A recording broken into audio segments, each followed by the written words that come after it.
Large size और leverage के बारे में सीखेंगे। और मज़ीद मैं आपको ये बता दूं कि लेवरेज क्या है और लार्ज साइज़ क्या है और कॉन्ट्रैक्ट्स क्या हैं। अब देखिए, बहुत सारे ब्रोकर्स हैं, ठीक है। मोस्ट फॉरेस्ट ब्रोकर जो है ना आजकल जो प्रोवाइड कर रहे हैं 4 कैटेगरीज ऑफ लार्ज साइज़, जैसे हम स्टैंडर्ड लॉट कहते हैं, मिनी कहते हैं, माइक्रो कहते हैं और नैनो कहते हैं। 4 तरह के लार्ज साइज़ प्रोवाइड किए जा रहे हैं। और अगर हम कहें तो 4 तरह के कॉन्ट्रैक्ट्स भी कह सकते हैं हम, उसे हम लार्ज साइज़ भी कह सकते हैं, उसे हम कॉन्ट्रैक्ट भी कह सकते हैं। अब आपके जहन में होगा कि लार्ज साइज़ या कॉन्ट्रैक्ट डिफरेंट है, नहीं, बहुत हर सेम।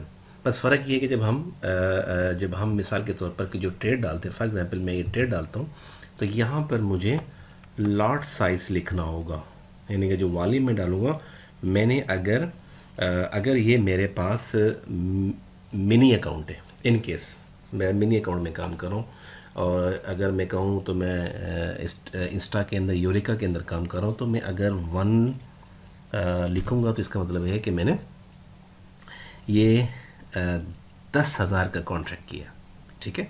और मैंने लार्ज साइज़ या वॉल्यूम जो है ना 1 लिख दिया, तो इसका मतलब है कि मैं अब जो कॉन्ट्रैक्ट करने जा रहा हूँ या मैं जो बाय करने जा रहा हूँ, अब देखें पेयर कौन सा है, पाउंड है, तो इसका मतलब है मैं कितने बेस करेंसी की यूनिट परचेज कर रहा हूँ, जिसे हम कॉन्ट्रैक्ट कहते हैं।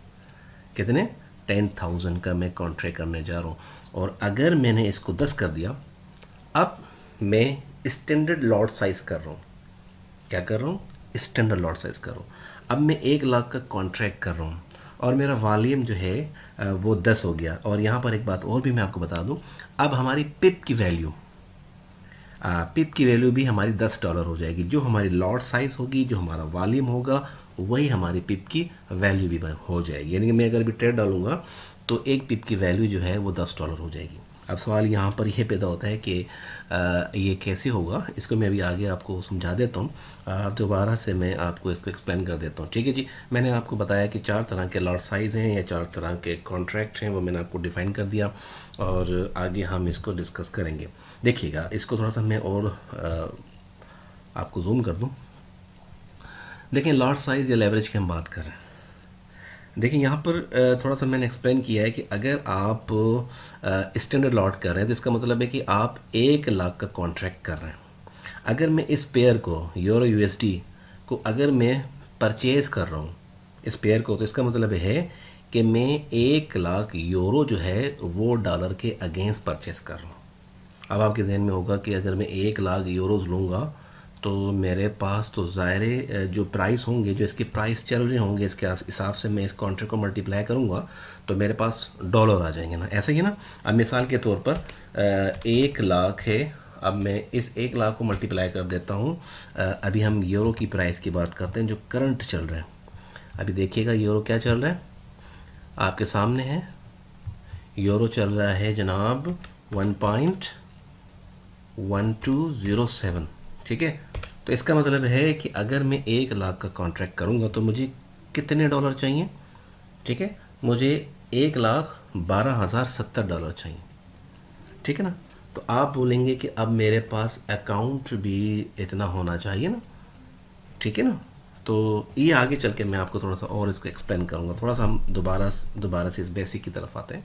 इसी तरह अगर हम मिनी लॉट की बात करें, मिनी लॉट का जिसमें मैंने आपको पहले बताया कि 10,000 यूनिट ऑफ बेस करेंसी, अगर आप इस पेयर को बाय कर रहे हैं तो इसका मतलब है कि आप 10,000 पाउंड जो है वो डॉलर के अगेंस्ट कर रहे हैं, क्योंकि ये हमारे पास जो है वो 10,000 का क्या कहते हैं कॉन्ट्रैक्ट है या लॉट साइज़ है।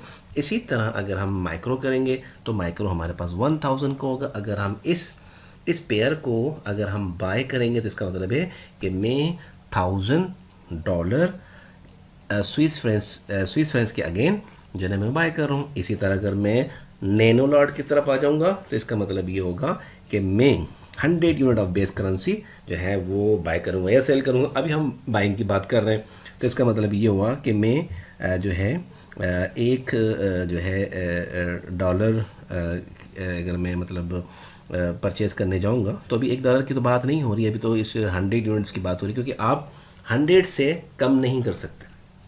देखिए, मैं आपको यहाँ पर एग्जाम्पल दे के समझाता हूँ।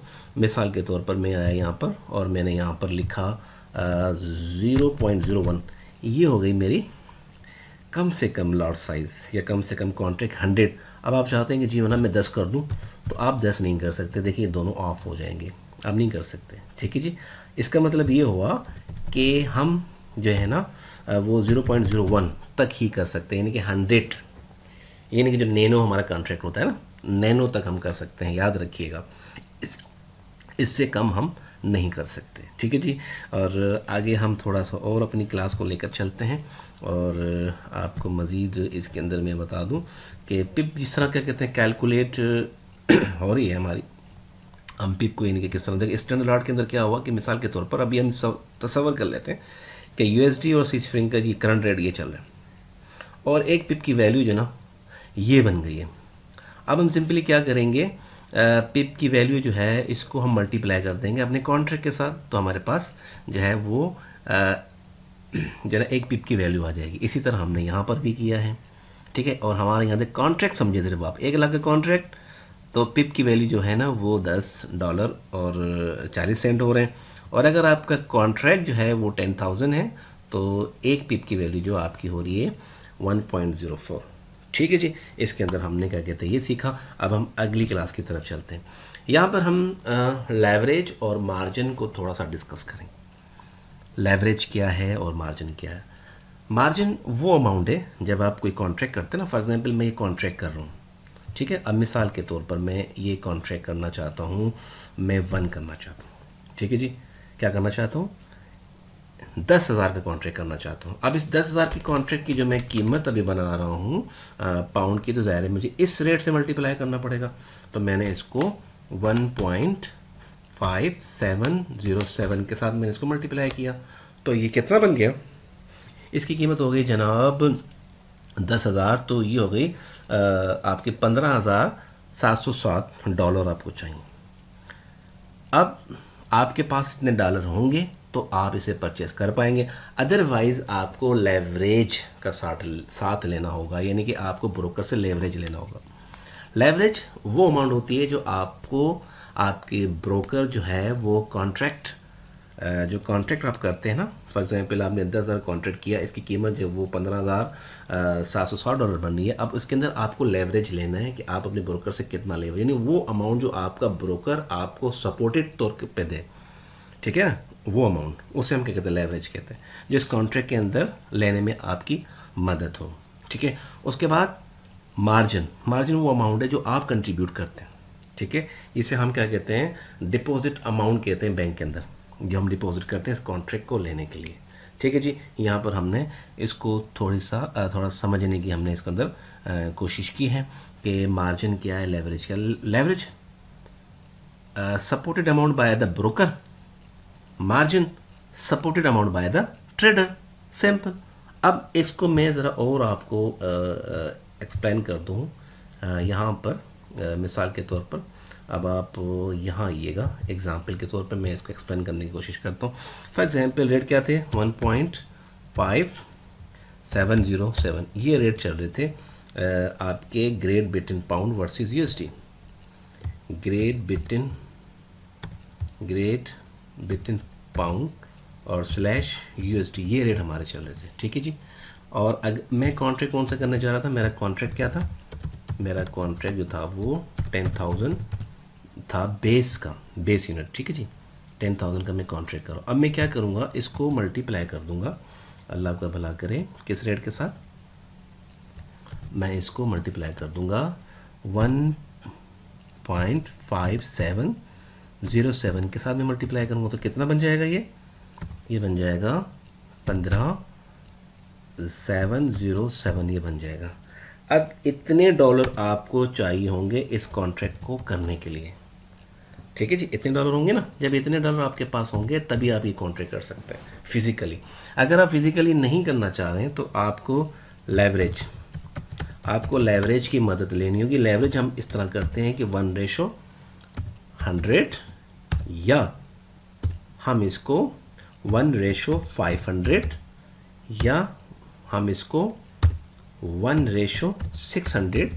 ठीक है, और बहुत से ब्रोकर जो हैं वो लेवरेज 1:1 से लेकर जो है वो अप टू जो प्रोवाइड करते हैं वो अप टू कितना प्रोवाइड करते हैं, वो बहुत से ब्रोकर 1:2000 तक भी प्रोवाइड करते हैं। ठीक है जी। अब हम एग्जाम्पल लेते हैं कि हम जो है वो ये लेवरेज लेते हैं।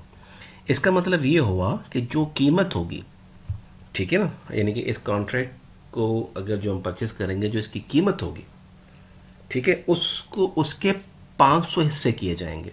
यानी कि इसको पहले डिवाइड किया जाएगा 500 से, क्योंकि जो हम लेवरेज ले रहे हैं, जो भी हम लेवरेज ले रहे हैं, क्योंकि अभी मैं ये लेवरेज उठा रहा हूँ, ठीक है जी, ये लेवरेज, तो मैं ये लेवरेज ले रहा हूँ। तो पहले इस जो कॉन्ट्रैक्ट की जो कीमत है, इसको हम 500 से डिवाइड कर देंगे। किससे कर देंगे? 500 से मैं इसको डिवाइड करूँ, क्योंकि मैंने ये लेवरेज उठाया। तो ये कितने बन गए? 31.41 ये बन गए, यानी कि एक हिस्सा ये बन गया इसका। अच्छा, अब आपका ब्रोकर, ठीक है, अब इसके कितने हिस्से बन गए जनाब? हमने क्या कहते हैं 500 हिस्से किए, तो एक हिस्सा हमारा बना $31 और 41 सेंट। तो ये आपको देना होगा, इसे हम मार्जिन कहते हैं। और जो बाकी होगा, यानी कि अगर हम कितना बना था हमारा 15,707 में से अगर हम ये निकाल देंगे 31.41, तो हमारे पास जाके बचा 15675 और 0.59। ठीक है, ये जो है आपका ब्रोकर जो है ना, वो आपको सपोर्टिंग अमाउंट देगा, जिसे हम लेवरेज कहते हैं।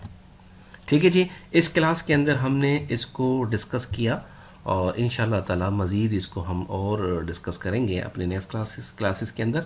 और ये आप देखें कि इसके अंदर भी मैंने ये चीज़ें क्या कहते हैं बताई हैं लेवरेज के हवाले से। देखें ना, ये चीज़ें मैं बता रहा हूँ और मैं इसका आपको यहाँ पर फार्मूला भी बता रहा हूँ कि मार्जिन रिक्वायरमेंट, ठीक है ना, अगर ये 1 लाख का कॉन्ट्रैक्ट अगर हम कर रहे हैं तो उसको हम लेवरेज 100 से डिवाइड करें तो हमारे पास ये मार्जिन लग रहा है, ये मार्जिन हम रिक्वायर कर रहे हैं। ठीक है, नेक्स्ट क्लास इसको फिर हम मज़ीद और डिस्कस करेंगे अपने नेक्स्ट क्लास के अंदर। अपना ख्याल रखिएगा। अल्लाह हाफिज़।